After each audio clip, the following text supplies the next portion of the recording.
Jeigu jūs galvojat apie praeitį, tai jums yra depresija. O jeigu jūs galvojat apie ateitį, tai jums kyla nerimas. Tai kaip nustoti depresuoti arba kaip nustoti nerimauti? Tai yra viena labai gera sena praktika, tai yra buvimas čia ir dabar. Ir ką tai reiškia būti čia ir dabar? Ogi tai reiškia, kad pavyzdžiui ryte darotės pusryčius, užpilinėjat arbatą ar kavą vandeniu. Tai tuo metu, kai darotės pusryčius, jūs galvojat apie pusryčių darimą. O nedarotės pusryčius ir galvojat apie ateinančius dienos kažkokius įvykius.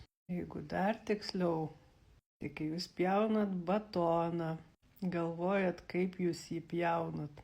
Arba kaip jūs pjaunat dešrą, tai galvojat, kaip jūs ją pjaunat. Kaip jūs tepat sviestą ant batono, jūs galvojat apie tai, kaip jūs tą sviestą tepat.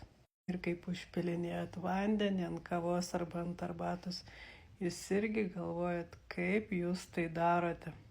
Tai yra buvimas čia ir dabar. Ir kada nebūsit mintyse, praeity arba ateity, apims ramybė. Tiems, kuriems nepavyksta suvaldyti savo minčių, registruokitės pirmai nemokamai konsultacijai ir aš jums parodysiu būtent jūsų pasąmoninės programas, kurios jūs verčia depresuoti arba kurios jūs verčia nerimauti. Iki.